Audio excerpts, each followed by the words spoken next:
अस्सलाम वालेकुम। आज का टॉपिक है रेड ब्लड सेल्स, एरिथ्रोसाइट्स भी कहते हैं और इन्हें हम शॉर्ट फॉर्म में आरबीसी भी कहते हैं जी। इसकी डेफिनेशन की,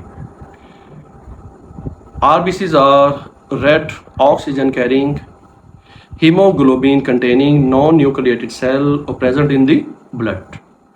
जो आपके आरबीसीज होते हैं, इनका जो कलर होता है वो होता है जी लाल, इनका जो कलर होता है वो होता है रेड। आरबीसीज के अंदर हीमोग्लोबिन पाया जाता है और ये नॉन न्यूक्लिएटेड सेल्स होते हैं। उसके बाद हम बात करते हैं काउंट ऑफ आरबीसीज।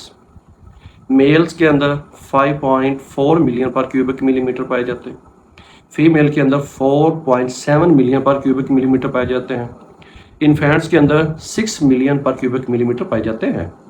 उसके बाद हम बात करते हैं कंपोजिशन ऑफ आरबीसीज। आरबीसीज के अंदर 65% वाटर पाया जाता है, 35% सोलर्स एंड सेमी सोलर्स पाए जाते हैं। सोलर्स के अंदर 33% जो हैं आपकी हीमोग्लोबिन पाई जाती है और 2% अदर जो हैं सोलर्स और सेमी सोलर्स आपके पाए जाते हैं। अदर जो सेमी सोलर्स होते हैं जो कि 2% होते हैं, वो उसके अंदर कौन कौन सी चीज़ें होती हैं? प्रोटीन्स होती हैं, फॉस्फोलिपिड्स आपके पाए जाते हैं, कोलेस्ट्रॉल है, यूरिया है, क्रिएटिनिन है और अमीनो एसिड आपके पाए जाते हैं। उसके बाद हम बात करते हैं शेप ऑफ एरिथ्रोसाइट्स की। जो आपके एरिथ्रोसाइट्स होते हैं ये बाइकनकेव होते हैं, ये सेंटर में फ्लैटेंड और डिप्रेस्ड होते हैं। इनकी अगर एजेस की बात करें तो ये आरबीसीज के जो एजेस होते हैं ये टोरस शेप्ड इनके एजेस होते हैं। अगर हम आरबीसीज के क्रॉस सेक्शंस की बात करते हैं तो ये डंबल शेप होते हैं। ये जो आरबीसीज की ये जो बाइकनकेव शेप होती है, इसका फ़ायदा ये है कि जब खून आपकी ब्लड वेसल्स में सर्कुलेट करता है तो जो खून का जो लेमिनर फ्लो होता है, लेमिनर फ्लो क्या होता है कि एक लेयर के नीचे दूसरी लेयर आपकी मूव करती है। ऊपर नीचे जो पार्टिकल्स होते हैं और जो मूव करते हैं उनको हम लेमिनर फ्लो कहते हैं। एक पार्टिकल ऊपर एक नीचे, एक ऊपर एक नीचे, इस तरह। दूसरा इसका फ़ायदा ये है कि इससे जो आपके प्लेटलेट जो होते हैं वो स्कैटर्ड नहीं होते। उसके बाद हम बात करते हैं life span of RBCs. RBCs का जो लाइफ स्पैन होता है वो होता है 120 दिन।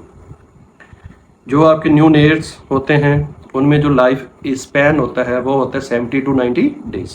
उसके बाद हम बात करते हैं प्रोडक्शन ऑफ आरबीसीज की। फर्स्ट ट्राइमेस्टर में जो आपके आरबीसीज होते हैं वो यॉर्क सेक से पैदा होते हैं। सेकंड ट्राइमेस्टर में आपके लिवर, स्प्लीन और लिम्फ नोड से पैदा होते हैं। Third trimester and after the birth up to the age of 5 years ये जो आपके आरबीसीज होते हैं ये आपकी बोन मैरो से पैदा होते हैं। 20 साल की जब एज होती है तो जो बोन मैरो होता है वो आरबीसीज को प्रोड्यूस करना छोड़ देता है। उसके बाद जब 20 साल की एज होती है तो जो लॉन्ग बोन्स का जो बोन मैरो होता है वो फिर आरबीसीज को प्रोड्यूस नहीं करता।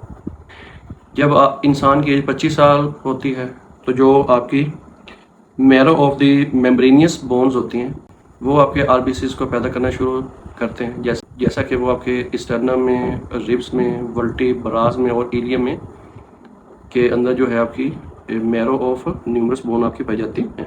Factors needed for erythropoiesis. RBCs को बनाने के लिए हमें क्या क्या चीज़ें चाहिए होती हैं, बॉडी को क्या क्या चीज़ें चाहिए होती हैं?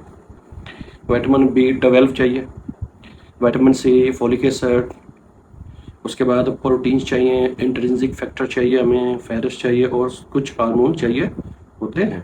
उसके बाद है physiological variation in RBCs count. सबसे पहले हम बात करते हैं डायजोर्नल वेरिएशन।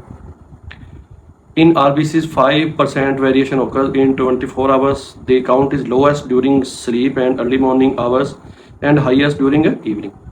जब आप सोते हैं और जब अर्ली मॉर्निंग जब आप लोग जो जागते हो तो आपका जो आरबीसीज काउंट है वो लो होता है थोड़ा सा और इवनिंग में ये हाई हो जाता है। उसके बाद ये टेम्परेचर, एक्सटर्नल टेम्परेचर अगर इंक्रीज हो रहा है तो आपका जो आरबीसीज काउंट है वो भी इंक्रीज हो जाएगा।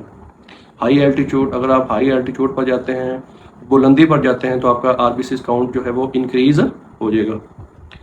उसके बाद है हाइपोक्सिया। हाइपोक्सिया मतलब डिक्रीज लेवल ऑफ ऑक्सीजन, उसमें भी जो है आपका आरबीसीज काउंट जो है वो इंक्रीज हो जाएगा। और रिपीटेड एक्सरे से क्या होता है कि आपका आरबीसीज काउंट जो है वो डिक्रीज हो जाता है। उसके बाद हम बात करते हैं फंक्शंस ऑफ आरबीसी। सबसे पहला फंक्शन है जी रेस्पिरेशन। रेस्पिरेशन का हम कहते हैं जी exchange of gases. RBCs contain haemoglobin which transports oxygen and carbon dioxide. एक जगह से दूसरी जगह कार्बन डाइऑक्साइड और ऑक्सीजन को ट्रांसपोर्ट होने के लिए ऑक्सीजन के साथ अटैचमेंट करना लाजमी होता है। It contains A carbonic anhydrase enzyme which accelerate the following reaction.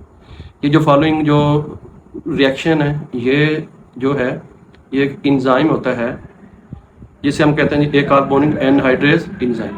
ये इस रिएक्शन को एक्सेलरेट करेगा, तेज करेगा। This helps to transport carbon dioxide from tissues to the lung in the bicarbonate form. इस रिएक्शन से जो हमें बाइकार्बोनेट हासिल होता है उससे क्या फ़ायदा होता है कि वो कार्बन डाइऑक्साइड को हमारी टिश्यू से लंग्स की तरफ वो ट्रांसपोर्ट करता है। उसके बाद हम बात करते हैं acid base balance. RBCs helps to maintain acid base balance by buffering action of the haemoglobin and other intercellular buffer. ये जो आपका हीमोग्लोबिन होता है, ये जो आपका एचबी होता है, ये एज ए बफर सोल्यूशन भी ये अपना काम करता है। उससे क्या फ़ायदा होता है, जो आपका एसिड बेस जो बैलेंस होता है वो मेंटेन रहता है। Maintain ionic balance. RBCs maintain ionic balance by special permeability of the cell membrane. बाद है विस्कोसिटी ऑफ द ब्लड। ये जो आपका खून होता है, ये जो विस्कस होता है, ये होता है due to the presence of RBC. तो ये था आज का हमारा टॉपिक।